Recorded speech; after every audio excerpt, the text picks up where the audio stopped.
The Truth Behind Christmas. By Manitou. It was 2 days until Christmas, just one more day until Christmas Eve. I was at Walmart with my older sister Alyssa, trying to find a present for our father. "Eric, how much money did you say you had?" she questioned, rummaging through her purse. $5.78, I answered proudly. "Eric," she began, reaching for the top shelf. "If we want to get Dad this Guinness set, we'll need $5 more." I gazed down at the $5 bill in my tight fist, then looked back up at her with pleading eyes. "But Alyssa, I need those $5 to buy my card set," I whined. "Eric, you know how much Dad wanted this, right?" she said, slowly lowering the fragile glasses. "Yeah, I know, but I shoveled Mrs. Bosch's driveway for 3 hours and Eric..." She glared at me, her eyebrows knit together in frustration. "Fine," I said, handing her my $5 bill in defeat. "Thank you," she said, swiping the folded dollar from my hand.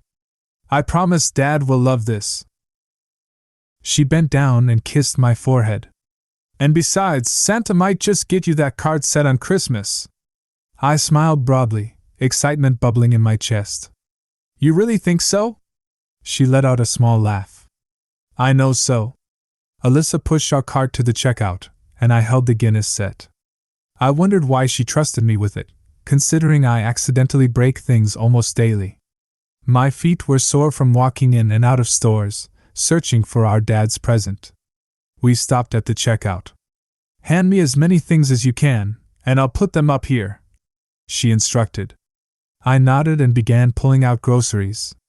Alyssa rearranged items, stacking boxes and trying to fit everything compactly. My hands grew cold from holding a bag of peas. "Alyssa, hurry up!" I complained. "Just wait," she answered impatiently.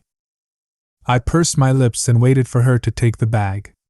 My gaze drifted to the store's exit, where a man dressed as Santa was ringing a bell for charity donations. I knew he wasn't the real Santa. He didn't even look like him. In fact, I didn't know what Santa really looked like. But around Christmas, you might see him watching from a dark corner, silently deciding if you're naughty or nice. One year, I left him a note asking why his name was Santa. The next morning, the note had a reply. "Santa isn't my name." "Eric," Alyssa's voice brought me back. "Stop daydreaming and hand me the rest of the groceries." I handed her the peas, grateful to relieve the cold numbness in my hands. It was cold. I glanced back at the corner, where Santa had been standing. Quiet Christmas music was heard from downstairs. The snowflakes outside our window liked to dance to the melody, except today, there was a blizzard. Alyssa was wrapping our mom's gift, and I was wrapping our dad's. I was trying to fold the corners down like how my sister was doing, but I still didn't understand how to, no matter how much I studied each step. "Alyssa, can you help me?" Her focus was still on wrapping the present, but she eventually replied. "Sure, what do you need?" "How do you fold the corners?" She looked up at me and smiled. "Here, you just do this." She folded the sides in and folded the top over. "I'll hold the fold down and you can tape it."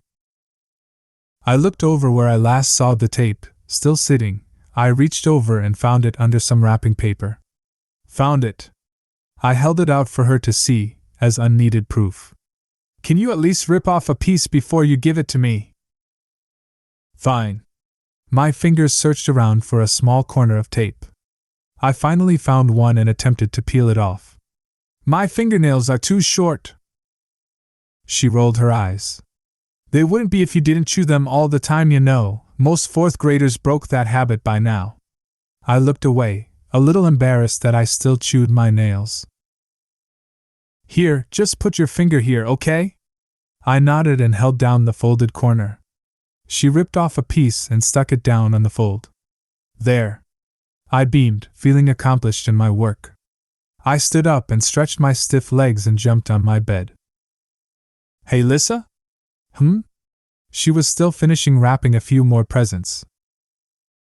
"Why don't Mom and Dad ever get presents from Santa?" She was peeling off the backing of a bough and put it in the middle of the present. It's because they're the ones who give you your present from Santa. I didn't reply. It was quiet. She stopped rapping and looked up at me. Eric? I stayed silent. Eric, what's wrong? She asked, getting a little concerned. I got up and sat on the corner of my bed and looked at her with my watery eyes. Alyssa, what do you mean? She was quiet and looked down. After a few moments, she looked back up at me. Santa isn't real, Eric. Mom and Dad just pretend that he is, and put a present under the tree before Christmas morning, and say it was from him. I was getting frustrated. Of course, he was real. You're lying! Santa is real! I yelled. Eric, stop yelling, I'm just telling you the truth. It was quiet for a long time. I opened my mouth to reply, but I was interrupted by the lights suddenly going out. The whole house was silent, and only the howling wind from outside could be heard. There were a few silent moments when the sound of feet shuffling from downstairs could be heard. Kids! My mom yelled out. Is everyone okay? My sister got up and yelled back. Yeah, we're fine. I could hear our stairs creaking for what seemed like an hour, and I eventually heard our door open. My dad got out his phone and used the light from the screen as a flashlight. Let's go downstairs and try to find some candles or something. We all blindly made our way down the stairs. My dad went to the kitchen and returned with 3 flashlights. He handed one to me and my sister. We'll keep this one on the table and keep the light on until our electricity comes back. He placed the flashlight on the table so that it was standing up with the light pointed at the ceiling. The light faded a few feet away from the table, and was completely dark in the living room's corner. Everything started to feel cold and numb, just like how it usually does when he watches you. My lips started to quiver and my eyes began to water. Mom, Dad, I'm scared. I whimpered as tears started flowing down my flushed cheeks. Oh honey, don't be scared, me and your father are right here. I promise we won't let anything happen to you. Her warm hands were on my shoulders, and comforted me with her soft smile. My shaky breathing gradually stopped, and I calmed down. Hey Mom? She smiled, yes. Honey? Do you think that he's scared? Her smile slowly faded into a look of distraught. Who are you talking about? The man in the corner. The silence wasn't like normal silence. It was the type of silence that you hear when you are completely terrified, the type that seems to close in on you and transfix on the slightest sound that is made, the type that lasts for what seems like hours of pure terror and dread. We were all staring at the corner, but he was only staring back at me. My sister grabbed the flashlight and shined it in the corner, but nothing was there. She cautiously lowered the flashlight, and the man was gone. My mom let out a shaky sigh. It was probably just the shadow of something in here. Everyone but me agreed. But it's Santa, I protested. They stared at me and broke the silence with laughter. Honey, I think you're just confused, my mom said in between laughter. Anger boiled inside of me. I tightened my fists until I heard an unnatural pop. It was him! I screamed in rage. There it was again, silence. Everyone stared at me in shock. They said words, but I couldn't hear them, only ringing. Their faces became distorted, and darkness swept over my vision. I was falling. I was falling in slow motion, and everything was silent. I saw the man in the corner before I hit the ground. Darkness was fading into colors. They were blurry, but I could still make them out.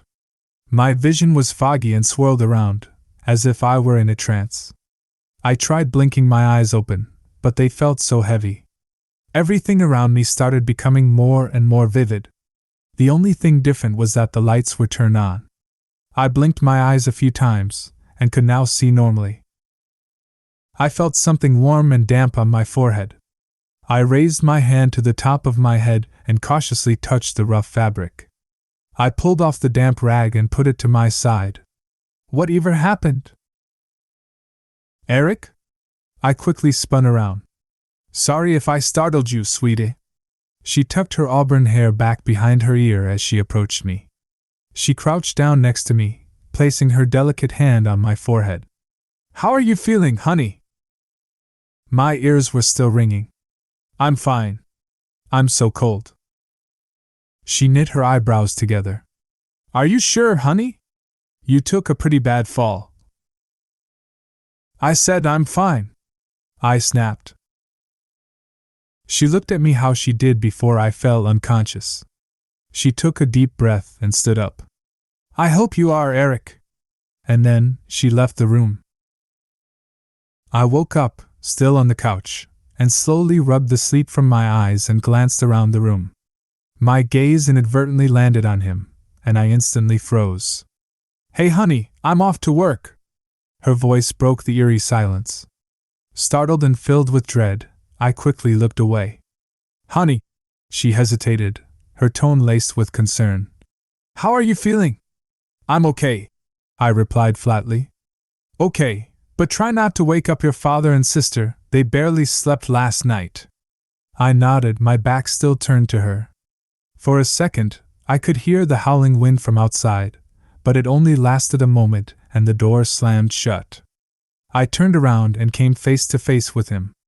He was unnaturally tall, with a hunched back that gave him a permanently stooped posture. His arms, thin and skeletal, hung limply at his sides. His legs were stick-like, dressed in tattered, once red pants that were now faded and stained. His feet were bare, blackened, and gnarled, as though ravaged by frostbite, and jaw hanging slack and broken. His eyes, deeply sunken, seemed to bore into mine, hollow yet piercing. Dark, viscous blood trickled down his ghastly pale face from the empty eye sockets into his horribly stained beard. I stared at him, unable to look away from the horrifying figure before me. After a moment of stunned silence, I finally found my voice. "Who are you?" There was a long silence.